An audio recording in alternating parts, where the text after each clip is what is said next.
Yes, reka twizere ko mumeze neza rero abakunzi ba The Quick Times News aho muri hajya hatandukanye mu nce zose z'igihugu, twizere ko mumeze neza kabisa. Twizere ko umunsi wa kabiri wabagendekeye neza kandi nyine ukomeje no kugenda neza. Ibyo murimo byose Imana ibaho umugisha kandi nyine komeze kubana namwe kugira ngo muhirwe mu byo mukora byose aho muri hose kabisa. Ni Ivan Lucky Pasi Govinda, turaje ngo tubageze amakuru agiye atandukanye. Amakuru yo ni menshi y'imikino, menshi cyane turi buze guhera hano mu Rwanda. Amakuru ahari ni amakuru ya Mpayimana Claude, wari ukuriye nyine abafana b'ikipe y'igihugu y'u Rwanda Amavubi, akaba yamaze kuba yahagarikwa akekwaho nyine kuba yanyereje amafaranga y'abafana.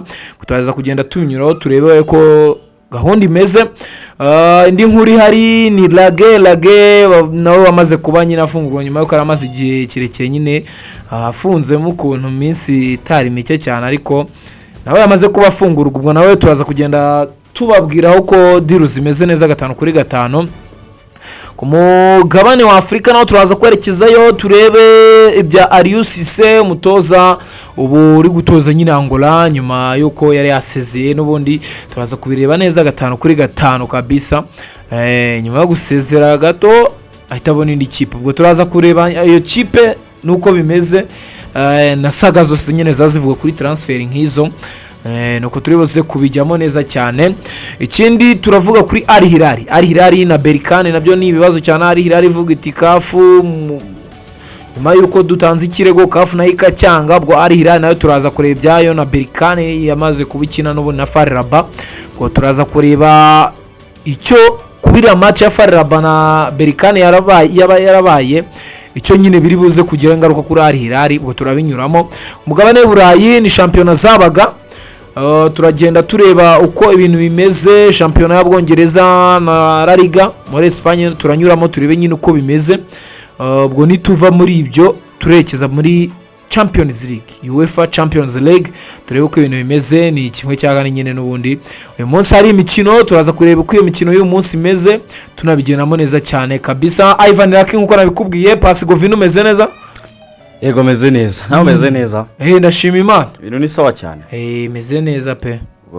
Twizere ko n'abakunzi ba The Quick Times News bameze neza nyuma y'icyumweru navuga kitari cyoroshye. Ni icyumweru gitangira iminsi 100 yo kwibuka. Ubwo twizere ko umutima wo kwihangana yego kumeje kugenda ubaranga. Ni ngombwa. Umeze neza nawe? Meze neza. Meze neza. Twatumaze iminsi nyine muri iminsi yo kwibuka, icyumweru cyo kwibuka. Nta bikorwa byinshi babiteganyije nyine usibye kwifatanya n'abandi mu kwibuka abacu bazize Jenoside yakorewe Abatutsi. Ubwo rero nyuma yuko kirangiye n'ubundi turakomeza iminsi 100 yo kwibuka, ariko nyine imirimo igomba gukomeza nyine kugira ngo tunabeho. Ubwo ariko meze neza nta kibazo. Okay. Dutangire rero. Ni inkuru yazindutse nyine iri kuruza n'ubundi Mpayimana Claude wamaze kuba ahagwarika mu nshingano ze. Narebaga igihe yaramaze igihe kirekire kabisa. Ni umwe mu bayobozi bagiyeho mu myaka 12 iherutse, kuko imyaka 12 yose ari mu nshingano. 12 ari we ukuriye fan base, ndetse ni inama yabaye ubugira kabiri, kuko uyu Claude Mpayimana ni nyuma yuko ashindwa yuko ngo hari amafaranga agera kuri miliyoni 3 n'imisago ngo yaba yaranyerejwe, yaba yaraburiwe irengero nyuma y'imikino ya FIFA series yaberaga mu Rwanda, ikabera kuri stade ebyiri, yaba stade ya Kigali Pele Stadium murabyibuka mu minsi ishize, ndetse na stade Amahoro, aho byanarangiye kubw'amahirwe ikipe y'igihugu y'u Rwanda itwaye igikombe. Ariko mu itsinda rya mbere, mu itsinda rya kabiri rero ryaberaga kuri stade ya Kigali, niho uyu Claude Mpayimana bakunda kwita diswe, niho bavuga yuko ngo hari bamwe mu bafana nyine bari bagenewe amafaranga, ngo hakaba hamwe harimo amwe ngo yabuze, kandi bagatekereza ko ngo ashobora kuba yaragendeye kuri Claude. Rero habaye inama ebyiri zo kwiga ku rengero ry'ayo mafaranga. Ni inama ebyiri zirimo inama yabaye ku itariki 4 z'uku kwezi turimo kwa 4, ikabera muri imwe muri hoteli hano mu mujyi wa Kigali.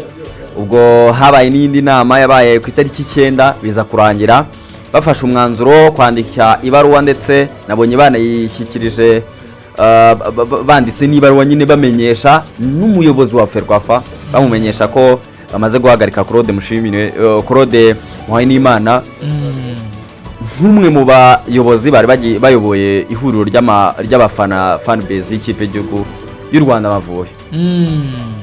Ubwo nuko rero, ubwo no kumenya ibiza gukurikiraho. Twigire ku yindi nkuru. Yego. Byiringiro Lag, umukinnyi w'ikipe ya Police, nyuma ko nyine amakuru yari yamaze kuba hanze ko afunzwe n'iki ubu yamaze kuba yafungurwa. Yego, Byiringiro Lag ni umwe mu bakinnyi w'ikipe ya Police, akaba yarafunzwe nyuma yuko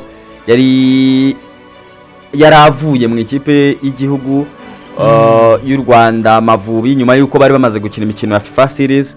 Abizi ko ikipe ya Police ni imwe mu makipe nayo yagombaga gukina imikino nyuma yuko n'abari imwe mu makipe nyine ari kwitegura no gushaka kuba yatwara igikombe cya shampiyona. Ikipe nyuma yo mbere yuko yerekeza mu karere ka Huye, niba mbyibuka neza, bajya gukina n'Amagaju umukino batsinzwemo 2-1. Yego, uyu Lag yashyizwe mu majwi yuko ngo yongeye gufatwa bwa kabiri, kuko byuka ko mbere ho gatoya n'ubundi yari yahuye n'ibibazo n'ubundi byo gufungwa ashinjwa gutwara, ariko ngo atari normale, ngo yasinze. Uyu Lag Byiringiro rutazamu ikipe ya Police, nawe ni umwe mu bakinnyi bavuga yuko ari umwe mu bakinnyi bafite impano, ariko kujera ubwo busitari cyangwa kujera iyo fame utabyishimirwa. Ni umwe mu bakinnyi, nta muntu n'umwe uhakana yuko Lag adakina neza cyangwa atekisera, bitewe n'ibindi bibazo byinshi nyine biba byanagiye biba. Byiringiro Lag ni umwe mu bakinnyi bakinnye ku rwego navuga rwiza, kugeza naho asohotse akajya gukina hanze ya Afurika ndetse na hanze y'u Rwanda, ajya mu gihugu cya Sweden, amara igihe hafi imyaka 3, aza kongera kugaruka, aza mu ikipe ya Police nyuma yuko hari habayeho n'intunduru, urabyibuka, ashakwa n'ikipe Rayon Sport, bavuga ko n'ikipe ngo yaperi ngo yakabaye nemwe mu makipe amwifuza, ariko biza kurangira yerekeje muri Police. Ariko nekereza ko Byiringiro Lag kujera ayo mafaranga, kujera iyo fame, nekereza ko ari ikintu kitajya kimworohera. Niyo mpamvu nekereza ko rimwe na rimwe Lag azajya ahura n'ibibazo bimeze gutya, kuko ni umwe mu bantu rubanda nyamwinshi baba bagomba kwigiraho. Leta rero ntabwo yakorohera, kandi nyine bazi yuko nuramuka witwaye nabi hari abakureberaho bazakugenderaho. Yego. Ubwo nuko rero, ubwo yafunguwe ku itariki 9, ubwo ni kuwa 4 uheruka, ku wa 4 ushize, kuwa 5 ku itariki 10 yitabiriye imyitozo ya Police. Ubwo nuko bimeze rero. Nyuma bwo y'iki cyumweru kizakurikiraho ni shampiyona n'ubundi na Peace Cup, tuzagenda tubivugaho. Ahubwo banyemerere tujya ku mugabane wa Afurika n'ubundi, ahandi tuve mu Rwanda. Yego. Al Hilal, nk'uko nyine mbere yuko tujya muri iki cyumweru, abantu twanababwiye kenshi cyane amakuru avuga ko Al Hilal yatanze ikirego muri CAF n'ubundi ivuga ko uyu mukino wa kimwe cya kabiri wa FAR Rabat na Berkane utagomba kuba, kuko Berkane yari yakoresheje umukinnyi utemerewe gukina, CAF yari yahagaritse. Yego. Isaba ko nyine umukino utaba, kuko hari byari bikiri gukurikiranwa kugira ngo nyine wenda Berkane ibe yakurwa mu irushanwa, bijyanye nuko nyine akoresheje uwo mukinnyi utemerewe. So birangira rero bwanyuma ubundi CAF ivuze iti twebwe mu birego byanyu ntacyo tubonamo. Al Hilal barayibwira bati rwose ntacyo twabafasha, match iranaba. So Al Hilal yarangiwe ikirego cyawo baracyanze, hanyuma FAR Rabat na Berkane barakina. Ikintu nshaka kukubazaho ni kimwe, hari icyo byaba bigifashije Al Hilal match ya FAR Rabat na Berkane yaramaze kuba kugeza kuri aka kanya, bitewe n'uburyo ikirego cyari kimeze ku ikipe ya Renaissance Sportif de Berkane yo mu gihugu cya Maroc. Yego. Nimwe mu makipe ihuye n'icyo nakwita nk'ibirego imyaka 2 ikurikiranye, kuko niba tubyibuka neza ikipe ya Berkane ijya gukina mu gihugu cya Tanzania finali ya CAF Confederation Cup muri sezo ishize 2024-2025 yego ni ikipe yateje icyo nakwita nk'akaduruvayo hariya mu gihugu cya Tanzania bavuga ko Uwanja wa Mkapa ikipe ya Simba yari yateguye yuko bagomba gukiniraho ngo itujuje ibisabwa kandi ari naho ikipe ya Simba yari yakiniye imikino ya kimwe cya kabiri. Murabibuka ko muri icyo gihe n'ubundi ikipe ya Yanga nayo yarigeze mu mikino ya kimwe cya kabiri cya CAF Champions League nayo ariho yakiniye biza kurangira match yagombaga guhuza ikipe ya Simba ndetse n'ikipe ya Berkane kubw'amaherere n'ubundi birangiye igiye kuri Uwanja wa Amani mu gihugu cya Zanzibar. Yego ikipe ishinjwa yuko ifite akaboko ka vice president wa CAF kugeza kuri ubu ngubu waje aturuka mu ikipe ya Berkane. Ari niyo mpamvu nekereza ko kugeza kuri ubu ngubu ikirego iyo ugiye kureba gifite agaciro. Ikirego cya El Hilal gifite agaciro kuko yego CAF igiye kwisobanura ivuga yuko umukinnyi yamubabariye ariko se kumubabarira ntabwo ubwira opponent ubanza kumenyesha opponent kugira ngo abimenye mu yitegura nawe amubare. Iyo utamumenyesheje rero igare yuko uwo mukinnyi n'ubundi wowe ku giti cyawe aba atari gukina ari nabyo Hilal ibura nivuga yuko ku bakinnyi yari yiteguye gukina nabo batari barimo uyu muvandimwe. Rero nyuma yuko ibi bibaye byose ntekereza ko El Hilal nta kintu na kimwe izakuramo kubera yuko ntekereza ko apari yako kaboko ka Berkane gahora kayisunika hafi ya buri sezo kuba CAF yararetse umukino ukaba ni ikimenyetso kikubwira ngo ibyo utekereza byose nta shingiro bifite mu maso yacu kereka niba CAS yego izagira ikikora kandi ntekereza ko amahirwe abasigaye nka 15 cyangwa 20% ntago yajya hejuru ya 20% kukuba hari icyo CAS yakumarira mu gihe umukino navuga ukurikiye wabaye. Ntekereza ko El Hilal biza kuri ubu ngubu igomba kwihanagura. Yego ubwo nuko rero nuko bimeze kuri Al Hilal. Tugende ku mutoza w'imyaka 50 Aliou Cissé, mutoza abantu bazi cyane atoza Senegal nayihaye igikombe nyuma yaje gutandukana nayo ajya muri Libya atoza ikipe y'igihugu ya Libya ariko rwose mu minsi ishize micyo cyane twabonye uyu mugabo Aliou Cissé nyine asezera Libya nyuma y'amasaha make Angola biramutangaje nk'umutoza mukuru. So umutoza navuga umuhanga Libya nta kintu ihombye, Angola nta kintu yungutse. Icyambere Libya ni imwe mu makipe navuga yungukiye mu kuba yari ifite umutoza navuga umaze kumenyera umupira wa Afrika umaze gukora ibigwi kuko uribuka neza yuko yagiye hariya amaze gutwara igikombe cya Afrika mu ikipe y'igihugu ya Senegal ndetse ni numwe mu batoza navuga bari barakoze ibigwi navuga byatuma toza buri kipe yose ikomeye hano ku mugabane wa Afrika. Kuba yari yerekejeyo ikipe y'igihugu ya Libya yongeye kuba yagaruka mu gikombe cya Afrika iki navuga kigiye kuba kikurikiraho muri iyi sezi itaha. Buribuka ko ni imwe mu makipe yatarutse ya myanya navuga 12 ya nyuma yanatumye amwe mu makipe y'ibihugu agiye atandukanye ajya gukora icyo nakwita nka preliminary round. Iyo kipe y'igihugu ya Libya byaje kurangira ivuyemo bitewe nuko bari bafite umutoza mwiza. Kuva yajyayo numwe mu batoza navuga batagize imibare mibi kuko nujya kureba nk'igihe yagiye aba mu ikipe y'igihugu ya Libya numwe mu batoza batigeze bagaragara nabi kuko yakoze imibare navuga imuvugira. Hano mpamvu nekereza ko ikipe nk'igihugu nka Angola kuko Angola yego muri iyi myaka yo hambere barasa naho batakaje amanota gake ariko nujya kureba ni imwe mu makipe yasaga naho ari kuzamuka kuko bagiye bagira n'amakipe akomeye iyo Premier d'Agosto bagira Petro do Rwanda bagira za amakipe akomeye yarimo za Sagrada Esperanza abantu barazimenya hano ku bugane Afrika bitewe nuko nyine bari gusa naho bubaka umupira wabo.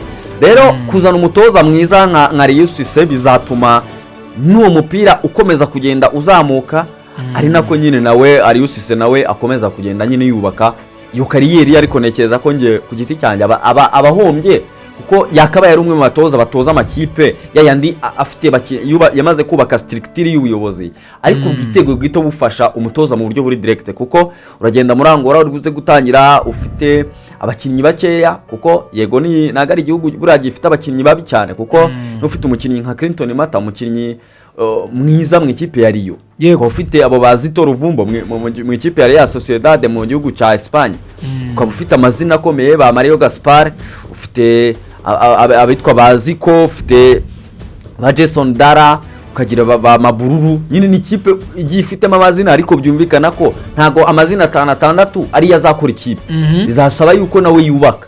Rero ku mutoza nawe wifuza kubaka kariyeri, nekeza ko abatari amahitamo meza kuba yajya mu gihugu nka Angola, marigare yuko yari kuba yatoza nk'igihugu nka Ghana urazi ko yabonye umutoza ku munsi w'ejo, yakabaye yarafashe nkaho ngaho ibihugu nka za Nigeria, ibihugu nka za Nigeria, Afrika y'Epfo, ibyo bihugu nyine binini byamaze kubaka umupira wabo. Nekereza ko ari yari kuba amahitamo meza kuri Aliou Cisse. Yego ubwo nuko kuri Aliou Cisse uri gutoza nyine ikipe y'igihugu ya Angola. Tujya kuri Eritrea. Eritrea, amakuru abantu bagiye bayibona mu gikombe cya Afrika no muri AFCON bashaka tike. Match yari yabahuje na Eswatini ku itariki 31 barangiye banatsinze ibitego 4-1. Match yaberaga muri South Africa, ariko ni match yarangiye mu bakinnyi 10 bari bagiye hariya nyine muri South Africa, muri squad muri rusange, squad yose barindwi barabura. Abakinnyi bamaze kubura ibibazo cyane. Nyuma kuba ibibazo rero, amakuru hari nuko hari abagiye bagaruka. Yego ni nyuma y'igihe kinini, kuko niba tubyibuka neza aya majonjoro yabaye muri international break, ubwo amakipe y'ibihugu amwe n'amwe arimo n'ikipe y'igihugu y'u Rwanda Amavubi, ibindi bihugu bitandukanye byakinaga imikino, yaba abamwe bakinaga preliminary round, ibihugu 12 bihagaze nabi kuri FIFA ranking muri Afrika, nibyo byagiye muri aya majonjoro. Ibyo bihugu rero byari birimo n'iki gihugu cya Eritrea. Urabizi ko iki gihugu cya Eritrea kiri mu bihugu byari byarahagaritse kwitabira aya marushanwa, yaba amarushanwa y'amajonjoro kujya mu gikombe cy'isi, mu gikombe cya Afrika ndetse n'ibindi.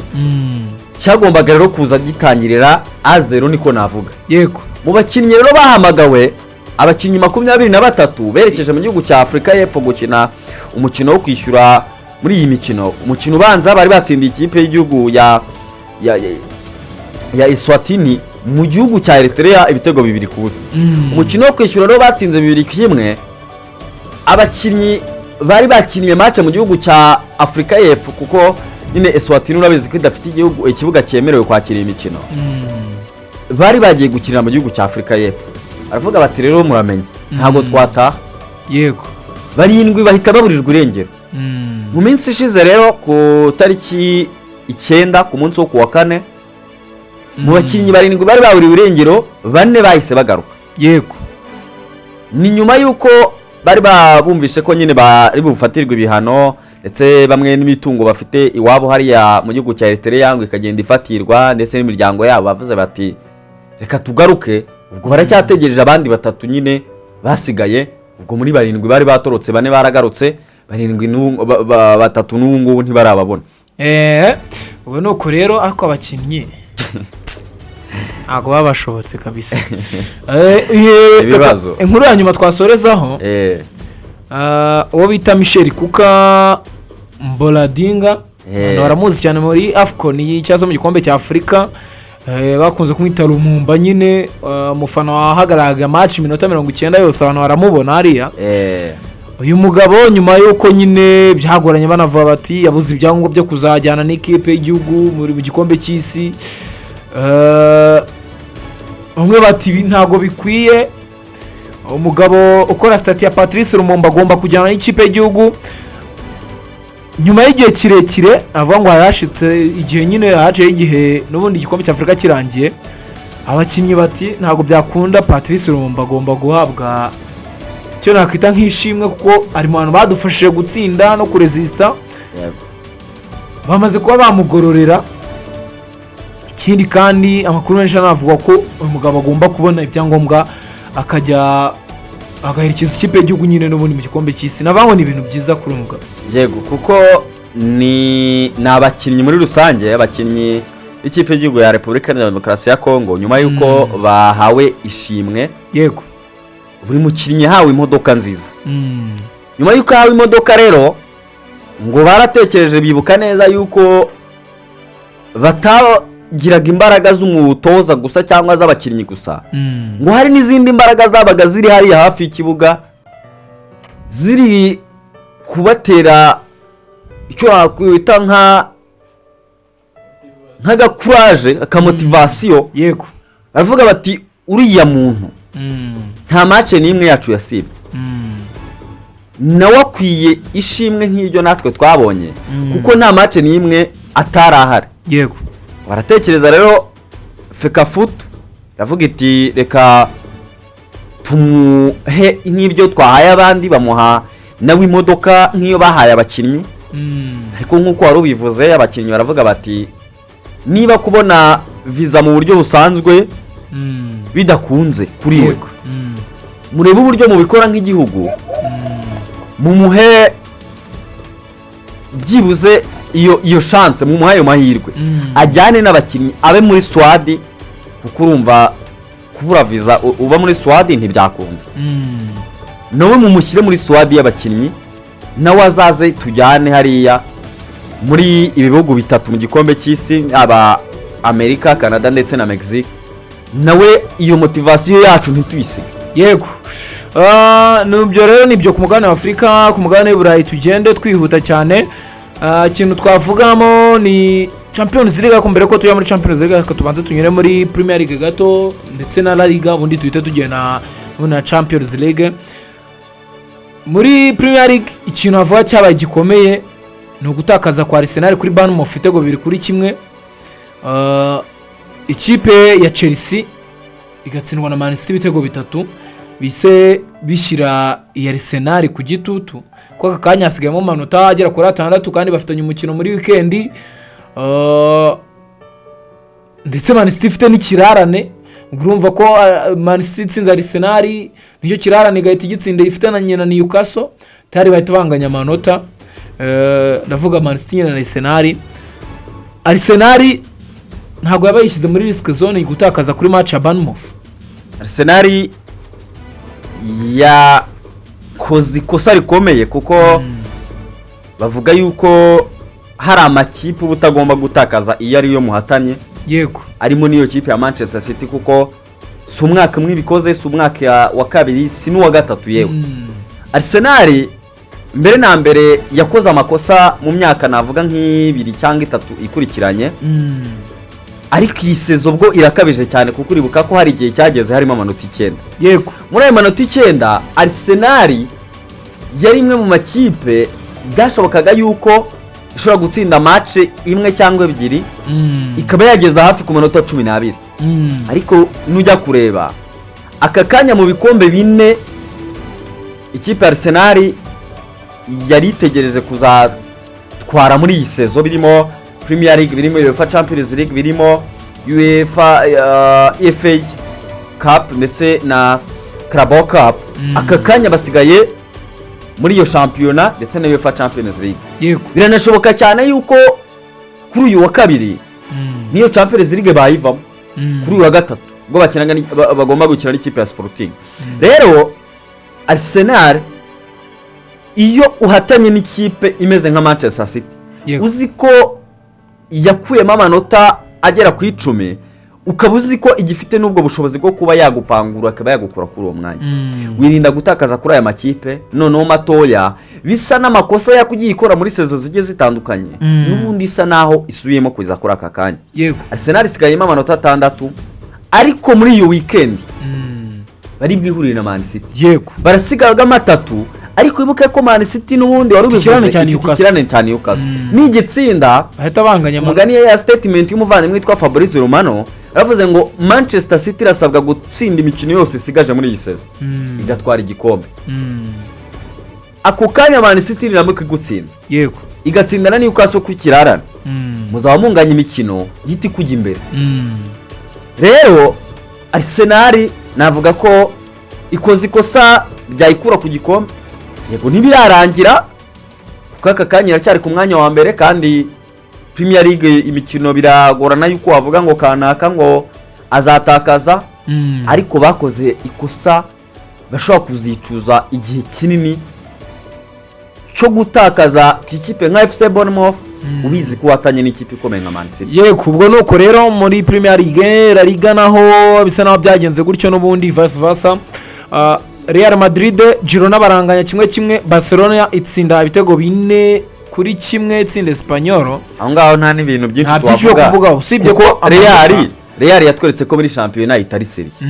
Yego amanota 9 arimo hagati ya na Barca ntago wayakura bako bigoye cyane. UEFA Champions League iminota mike nk'ibiri cyangwa 3 tuyivugaho uyu munsi hari match navuga ngo zikomeye cyane. Yego uyu munsi Atletico Madrid irakira Barcelona, match banza byari ibitego 2-0 bya Atletico. Uyu munsi Barcelona irasabwa iki kugira ngo ibe yakuramo Atletico? Barcelona irasabwa kuba efficace miriza mu rya Atletico cyane ko umukino ubanza yego abantu ntago bigeze bawureba, ariko twawubarebeye reka tubabwire yuko Barcelona yabonye amahirwe menshi ariko ntiyabyaza umusaruro. Yego imbere ya Atletico ibona amahirwe abiri yonyine bahita banatsindamo ibitego byatumye habaho difference. Yego Barcelona irasa naho yitwaje yuko itigeze ihabwa faveri umukino, ariko nubwo itigeze ihabwa faveri nge navuga ko Barcelona nayo ubwayo nyine ntacyo yakoze kugira ngo itsinde umukino. Uyu munsi barasabwa kubyaza amahirwe yose bari buze kubona umusaruro kuko Atletico twabonye ko itsindika kandi barabizi ko bafite intego navuga ziremereye kuruta ikipe ya Atletico Madrid. Yego Atletico iri buze kuba iri motive ku bitego byayo bibiri, ariko Barcelona ifite n'indi mpamvu yuko usa naho bihorera imbere y'ikipe ya Atletico Madrid kuko niba ubyibuka neza mu mikino ya Copa del Rey n'ubundi Barcelona yatsinzwe na Atletico mu kintu ubanza uwo kwishyura Barcelona iratsinda ariko ntiyakomeza. Uyu munsi rero bafite amahirwe ndetse n'uwo mujinya wo kuvuga batereka noneho tuyibabarize rimwe noneho no ku kibuga cyayo.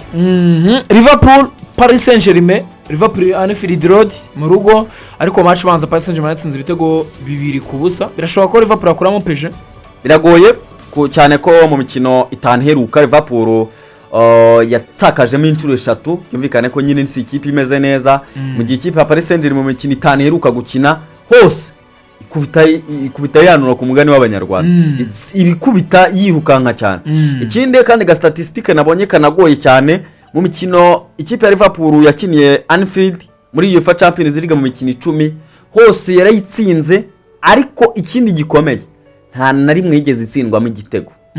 Ako kantu gashobora no kuza none kongera kugarura ikipe ya Liverpool mu mibare, ariko mu bishoboka mu mibare ihari nuko Paris Saint-Germain rwose gusezerera ikipe ya Liverpool biri obvious kuko niyo ikipe ya Paris Saint-Germain yasezereye ikipe ya Chelsea n'ubundi mu gihugu cy'Ubwongereza ku bitego 8-2 aggregate. Uyu munsi nekeza ko n'ubundi bafite amahirwe imbere ya Liverpool cyane ko Liverpool uyu munsi dafite umunyezamu wabo Alisson Becker navuga unakora akazi kanini iyo bafite umukino noneho ukomeye nk'uyu nguyu. Yego ubwo nuko rero ni match nababwira ziri buze ko nyine saa 3 z'ijoro, ariko match bari bonakurikira hano kuri The Quick Times News cyane ngo abantu baze kuba bahari cyane kugira ngo tubane nyine muri izi match twasoreza aha. Ubwo match zindi z'ejo tuzaba tuziganiraho. Avuga icyo nakora nagushimira, wakoze cyane. Nanjye nagushimiye. Ngo dushimire nabo twabanye bose The Quick Times News, twizere ko mumeze neza kandi Imana ikomeze kubarinda. Ubwo twebwe naho mu kanya ku isaha y'isambiri tubagezaho match za Champions League. Ciao ciao.